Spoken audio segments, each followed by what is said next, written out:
తాకట్టులో ఉన్న బంగారాన్ని విడిపించి ఆ రోజు ఆన్లైన్ రేటుకే మేము కొంటాం. Sharma gold company. నమస్కారం శ్రీ ఆచార్య అనంతకృష్ణస్వామి గారు. నమస్కారం. లాస్ట్ వీడియోలో డబ్బు, సంపద, ఐశ్వర్యం అనే దానికి ఆ క్యారెక్టర్స్ ఏ విధంగా బిహేవ్ చేస్తాయి, లేదంటే ఏ విధంగా ఉంటుందనే దానికి ఒక్కొక్క ఎక్స్ప్లెనేషన్ బాగా ఇచ్చారండి. డబ్బు, సంపద, ఐశ్వర్యం ఏది దేనికి సపోర్ట్గా ఉంటుంది, ఏది దేన్ని మనం ఏ విధంగా అంటే అలవర్చుకోవాలి అనే దానికి పర్ఫెక్ట్ ఎగ్జాంపుల్స్ ఇచ్చారు. Thank you so much Shri Acharya Anantakrishnaswamy గారు.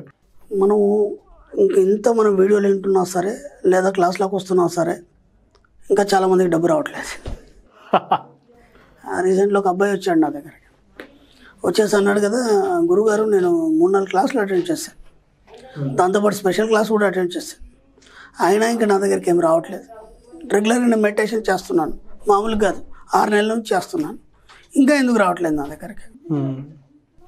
కోసం మొహం చూశాను అబ్బాయి, నీ దగ్గర డబ్బు రాదని చెప్పేశాను. ఇంకా 10 క్లాసులు అటెండ్ చేశాను, నీ దగ్గర డబ్బు రాదు. ఎందుకలా అన్నారు? అలాగే నా వీడియోలు చూసినా నీ దగ్గర డబ్బు రాదు. ఓకే, నువ్వు ఇంకో ఏడాది మెడిటేషన్ చేసినా నీ దగ్గర డబ్బు రాదు. షాక్ అయిపోయినాడు. అదేంటి సార్ అన్నాడు. అతని ముఖంలో ఒక ధైర్యం కానీ, ఒక గంభీరత్వం కానీ, ఒక ఉన్నత స్థితి కానీ అవన్నీ లేవు. దీన స్థితిలా అలా కూర్చున్నాడు ఆయన. ఇంత సబ్జెక్ట్ తెలిసిన తర్వాత నీకంటే తర్వాత వచ్చిన వాళ్ళు ఎంతోమంది దూసుకుపోతున్నారు, కానీ నీ దగ్గరికి ఎందుకు రావట్లేదు డబ్బు? ఒక్కసారి ఆలోచించు. అసలు నన్ను కలిసే అవసరమే లేదు. నా క్లాస్కి వచ్చిన తర్వాత నా దగ్గర రావద్దని చెప్తాను, ఎవరిని కూడా. పర్సనల్ అపాయింట్మెంట్స్ కూడా రావద్దని చెప్తాను, నేను ఓపెన్గా చెప్తాను. క్లాస్లో మనం ఎలాంటి సబ్జెక్ట్ ఇస్తున్నామంటే, తనకు తానుగా అన్ని సృష్టించుకోవాలి, అన్ని నిర్మించుకోవాలి, తనకు తానుగా ఒక ఉన్నత స్థాయిలో బతకాలని మనం సబ్జెక్ట్ ఇస్తున్నాం. జ్యోతిషం లేదన్నాం మన సబ్జెక్ట్లో, దేవుళ్ళ పూజలు లేవన్నాం, మూఢనమ్మకాలు లేవన్నాం, చేదాస్తాలు లేవన్నాం. ఇంత ఓపెన్గా చెప్తూ అసలు నువ్వెవరు, నువ్వు తప్ప ఈ సృష్టిలో ఇంకేం లేదు అనే దాన్ని మనం నిరూపించాం. స్పష్టంగా ప్రతి ఎగ్జాంపుల్స్ ఇస్తూ మీకు చెప్పాం. చెప్పిన తర్వాత కూడా మళ్ళీ ఇతరుల మీద ఆధారపడడం అంటే, ఇప్పుడు నన్ను వచ్చి అడిగావంటే మళ్ళీ నన్ను నా మీద ఆధారపడ్డట్టే కదా. అవును, అంతే. నన్ను వచ్చి అడిగి మళ్ళీ అడిగావంటే నువ్వు నా మీద ఆధారపడ్డట్టే. అప్పుడు విషయం నీకు ఎలా సహకరిస్తుంది? నేనేం చెప్పాను, మన సబ్జెక్ట్లో మీరు డబ్బు విషయం తప్ప ఇంకేం లేదన్నాను. అవును, నా దగ్గర రావద్దని ఓపెన్గా చెప్పాను. నేను చెప్పిన తర్వాత మళ్ళీ నా దగ్గరకు వచ్చావంటే నీ మీద నీకు కాన్ఫిడెన్స్ లేదు, విషయం మీద కాన్ఫిడెన్స్ లేదు, డబ్బు వస్తుందని నమ్మకం లేదు. ఆ బేలతనం అనేది ఆ ఫేస్లో కనిపించింది నాకు. కాబట్టి బాబు నువ్వు ఇలా ఉంటే మాత్రం ఎప్పటికి కూడా డబ్బు రాదు. ఇది నువ్వు ఫైనల్ అయిపోయి. కానీ నేను కాదు కదా, ప్రపంచంలో దేవుడు కుబేరుడు వచ్చి నీకు ఇచ్చినా సరే ఆ డబ్బు రాదు. మనం ఒక సినిమాలో ఏదో చూపించాడు, మహాభక్తుడు కఠిన దరిద్రంతో కొట్టుమిట్టాడుతున్నాడు. పార్వతి చూసింది, అయ్యో వాడు అంత బాధపడుతున్నాడే, ఏమని ఇవ్వచ్చు కదా. శివుడు సైలెంట్గా ఉన్నాడు. ఆమె తిక్కొచ్చేసి కోపం వచ్చేసి ఏదో ఒకటి చేస్తాను నేను అని చెప్పేసి ఇద్దరు కలిసి భూమి మీదకి వచ్చారు. వచ్చిన తర్వాత ఆ మహాభక్తుడు అలా వస్తుంటే వాడు ముందు నుంచి ఒక గుడ్డివాడు వెళ్ళాడు. గుడ్డివాడు వెళ్తుంటే వీడు ఏం చేస్తాడంటే, అయ్యో పాపం గుడ్డివాడు కదా అని ఏదో దానం చేస్తాడు. గుడ్డివాడు వెళ్ళిపోయినాడు. కరెక్ట్గా ఏం చేసిందంటే పార్వతి ఆ వచ్చే దారిలో ఒక బంగారు మూటేసింది. ఈ భక్తుడు వచ్చే దారిలో కొద్ది దూరంలో ఒక బంగారు మూటేసింది. అప్పుడే గుడ్డివాడికి వీడు దానం చేశాడు కదా. అవును, వీడికి ఒక ఆలోచన వచ్చింది, నాకు కళ్ళు చేతులు అన్నీ బాగానే ఉన్నాయి, పాపం ఆ గుడ్డివాడు ఎలా పనులు చేసుకుంటాడు, ఏం చేస్తాడు, వాడు పరిస్థితి ఏంది అని చెప్పేసి ఒకసారి వాళ్ళలాగా మనం కళ్ళు మూసుకొని చూద్దామని చెప్పేసి, వాడు నిజంగా గుడ్డివాడు, వీడు నేను అలా యాక్ట్ చేస్తా అని చెప్పేసి కళ్ళు మూసుకొని మూటను దాటిపోయాడు. ఇప్పుడు శివుడు అన్నాడు పార్వతి, ఇదేంటండి విచిత్రం, ఇలా జరిగిందంటే, నేను చెప్పాను కదా వాడి యోగంలో లేదు, వాడి యోగంలో లేదు కాబట్టి అప్పుడే వాడు గెలవడం ఏది, ఆలోచన వీడికి రావడం ఏంది, ఆ మూట దాటిపోవడం ఏంది. వాడి యోగంలో లేదు కాబట్టి, యోగంలో లేదు అంటే యోగం నువ్వు కొని తెచ్చుకోవాలని నేను క్లాసులు చేస్తున్నాను. క్లాస్లోకి వచ్చిన తర్వాత కూడా నువ్వు ఆ వైపు చిన్న ఒక కించిది కూడా నువ్వు ఆలోచించకపోతే, ఇంకా నువ్వు నీ ఉనికిని కోల్పోకుండా నువ్వు అలాగే ఉండి అవిటి గురించి ఆలోచిస్తే నీకు డబ్బేలా వస్తాయి. డబ్బు రాకపోవడానికి కొన్ని ప్రతిబంధకాలు, కొన్ని వాక్యాలు, కొన్ని మాట్లాడే మాటలు, కొన్ని చేష్టలు ఏంటి అనేది మనం చూద్దాం. ఫస్ట్ డబ్బు అంటే భయపడడం.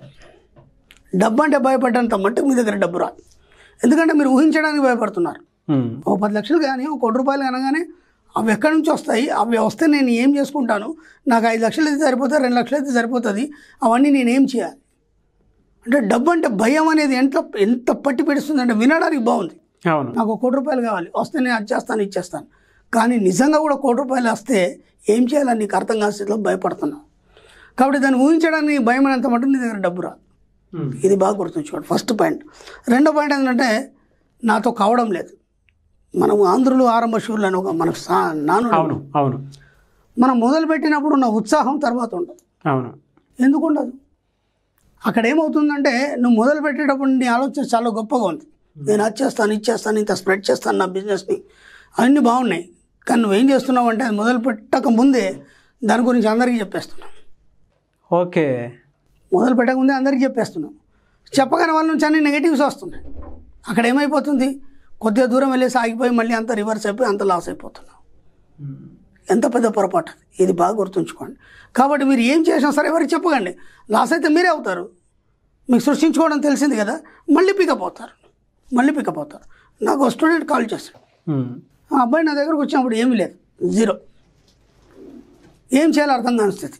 సరే నాకు తోచింది, నేను కొన్ని సలహాలు ఇచ్చాను. బాగా దూసుకుపోయాడు. మన సబ్జెక్ట్ని మర్చిపోయాడు. సబ్జెక్టు క్లాస్కి వచ్చాడు తెలుసు, కానీ ఈ సబ్జెక్టు కొద్దిగా పక్క పెట్టేసి దాంట్లో ఆయన బిజినెస్లో నిమగ్నం అయిపోయి దాంట్లో కొన్ని కొత్త కథలు సృష్టించుకున్నాడు. ఆయన ఈ సబ్జెక్ట్ని మర్చిపోయాడు. తర్వాత మళ్ళీ డౌన్ఫాల్ అయిపోయాడు. ఈరోజు నాకు కాల్ చేసి ఆయన చెప్పిన మాటలు వింటే నాకు ఎంత ఆనందం వేసిందంటే, గురువుగారు ఏం లేదు, సింపుల్గా మొత్తం అంతా పోయింది, ఏం లేదు, కానీ ఇప్పుడు నేను అంతకు ఎక్కువ సృష్టిస్తాను. మనం ఏమంటామంటే సహజంగా నేను సంపాదిస్తానని చెప్తాం. ఎవడు సంపాదించాడు, సృష్టించుకున్నదే నువ్వు సంపాదిస్తావు. ఆ విషయం నీకు తెలియదు. నువ్వేదైతే సృష్టించుకుంటావో దాన్ని మాత్రం నువ్వు సంపాదిస్తావు తప్ప నువ్వు సంపాదించేదేమి ఉండదు. అప్పుడు ఒక సినిమా తీయాలంటే అదంతా ముందు నువ్వు ఊహిస్తావు, అంటే దాన్ని సృష్టిస్తావు. ఒక క్రియేషన్, ఆ సినిమాలో ఎక్కడ ఏమి ఉండాలి, ఏం సీన్లు ఉండాలి, దాన్ని ఎట్లా హిట్ చేయాలి, అదంతా నువ్వు క్రియేషన్ చేస్తావు. దాని ద్వారానే నీకు సంపాదన వస్తుంది. నువ్వు సంపాదించుకోవడం ఇది, నువ్వు సృష్టించుకోవడం ముందు నేర్చుకోవాలి. డబ్బు సంపాదన ఎలా సృష్టించుకోవాలి అది మనం క్లాస్లో చెప్తాం సింపుల్గా. అది ఎప్పుడైతే నీ దగ్గర ఉందో, నువ్వు అడవిలో కూర్చున్నా నీ దగ్గర డబ్బు వస్తుంది. అడవిలో కూర్చున్నా నీకేం కావాలి, నీ అవసరాలన్నీ తీరుతాయి. మనం కొందరు ఎత్తుల గురించి, కొందరు యోగుల గురించి, వాళ్ళ గురించి మనం ఎన్నో ఎగ్జాంపుల్స్ వింటాం. మనం అనుకోకుండా ఆయన ఎక్కడో బయలుదేరుతున్నారు శిష్యులతోని, బయలుదేరటం ఆహారం లేదు, ఏం లేదు. ఈ శిష్యులందరికీ ఆకలిస్తుంటే వాళ్ళ మొహాలు చూడలేక గురువు గారు అనగానే ఏంట్రా ఆకలిస్తుందా, సరే అట్లా కూర్చున్నాడు. అనుకోకుండా ఎవరో ఆటవికుల వస్తూ వీళ్ళని చూసేసి వాళ్ళ దగ్గర ఉన్న అన్ని ఆహారం అంతా వీళ్ళకి పెట్టాడు. వాళ్ళకి భోజనం కావాలని సృష్టించాడు గురువు గారు.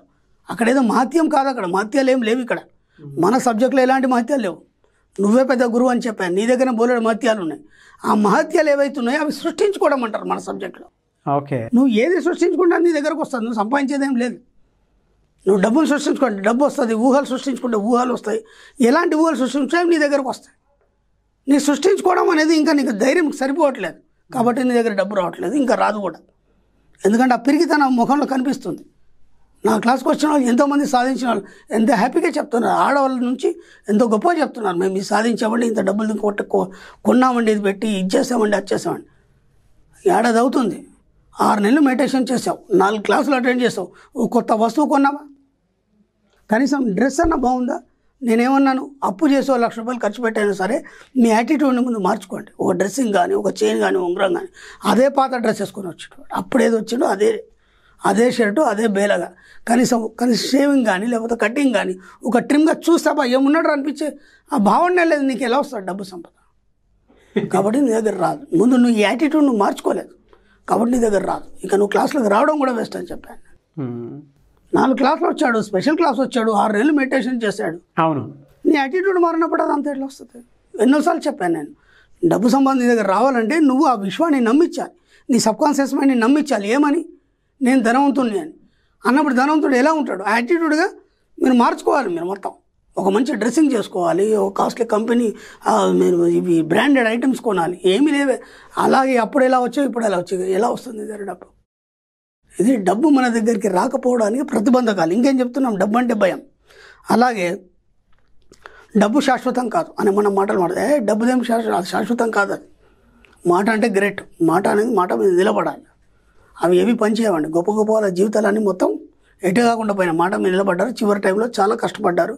మనం ఇంతకుముందు కూడా ఎన్నో ఎగ్జాంపుల్స్ చెప్పుకున్నాం. కాబట్టి డబ్బు శాశ్వతం కాదు అనే డబ్బుకి వ్యతిరేకమైన మాటలు మీరు ఎప్పుడు మాట్లాడకండి. మాట్లాడారంటే మాత్రం మీరు ముందుకు పోలేరు. అలాగే ఒక సినిమాలో పాట ఉంది, ప్రేమ ఉంటే చాలు పూరి గుడిసెలైనా ఉండొచ్చు, ప్రమాణాలు అక్కర్లేదని చెప్పేసి బాయ్ సినిమాలో ఏదో ఒక సాంగ్ ఉంది. నిజంగా కూడా అలా ఉండగలుగుతారండి? చెప్పండి. డబ్బు కావాలి సార్. డబ్బు లేకుండా నువ్వు పూరి గుడిసెలు ఎట్లా అమ్మాయిని ప్రేమించేసి పూరి గుడిసె ఉంచుకుంటే సరిపోద్దా? ఊరుకుంటుందా? తన్ని పెడుతుంది అది. అవునా కదా? అవును. కాబట్టి అవి అప్పుడు ఆ లిరిక్ ఆయన ఎందుకు రాసాడో నాకు తెలియదు, కానీ అది చాలా రాంగ్ అండి. ఈ యొక్క యుగానికి, ఈ యొక్క కలియుగానికి, అలాగే ఈ యొక్క జనరేషన్కి డబ్బే ముఖ్యం. కాబట్టి అలాంటివి మీరు నమ్మకండి. ప్రేమ ఉండే చాలు, దాని ఏమున్నది, ఇలాగైనా మనం గడుపుదాం. ఎందుకు ఆ దరిద్రం బతుకుడు? హ్యాపీగా అమ్మ నాన్న దగ్గర మంచి డబ్బులతో నేను హ్యాపీగా ఒక మహారాణిలాగా బతికి వాడు పూరి గడిచేలా ఎందుకు పోతాం? అవునా కదా? అవును. ఇట్లాంటి లిరిక్స్ అన్నీ మనకు తప్పు, మన సబ్జెక్టులో లేవు. వాటిని కొట్టిపడేయాలి. ఎందుకంటే ఇవన్నీ డబ్బు రావడానికి ప్రతిబంధకాలు ఇవన్నీ. అలా ఇంకేం చేస్తాం? అంత డబ్బు నేను హ్యాండిల్ చేయలేను. మనం ఇంత కూడా చెప్పుకున్నాం మనం. అమ్మో అంత డబ్బు వస్తే నేను ఎలా హ్యాండిల్ చేయగలను, నాకేం తెలియదు. నీకేం తెలియదు అనే మాట నువ్వు ఎప్పుడైతే అన్నావో విశ్వం నీకు ఆ డబ్బునివ్వదు. నేను ఎంత డబ్బులైనా హ్యాండిల్ చేయగలను అన్నప్పుడు ఆ డబ్బుతో పాటు దాన్ని మెయింటైన్ చేసే జ్ఞానాన్ని నీకు ఇస్తుంది. ఇవన్నీ డబ్బు మన దగ్గరికి రావడానికి ప్రతిబంధకాలు. ఇలాంటి మాటల్ని కానీ లేకపోతే ఇలాంటి వాక్యాలని కానీ మీరు వినకండి. వాటిని ఎమ్మటే మీ మనసులో ఉంటే ఆ భావాలను ఏమైనా ఉంటే వాటిని తుడిచివేయండి. అప్పుడు మాత్రం మీ దగ్గరికి డబ్బు వస్తుంది. కాబట్టి మీరు డబ్బు విషయంలో ఎక్కడ కూడా భయపడకండి. భయపడ్డారంటే మీ దగ్గర డబ్బు రాదు. మీకు 10 లక్షల ₹1 కోటి అప్పు ఉండండి, నేను 10 కోట్లు సంపాదిస్తాను అనే కాన్ఫిడెన్స్ కలిగి ఉండండి, ఖచ్చితంగా మీ దగ్గరకు వస్తుంది. ఈ 10 లక్షలు ఎలా కట్టాలని మీరు ఆలోచించేంత మటుకు మీ దగ్గర డబ్బు రాదు. కాబట్టి డబ్బుకు వ్యతిరేక పదాలు కానీ లేకపోతే డబ్బు గురించి తక్కువ మాట్లాడడం కానీ ఇట్లాంటివి మీరు ఎప్పుడు కూడా చేయకండి మీ జీవితంలో. తప్పకుండా sir. Thank you so much Shri Acharya Anantakrishna Swamy గారు. థ్యాంక్ యూ అండి.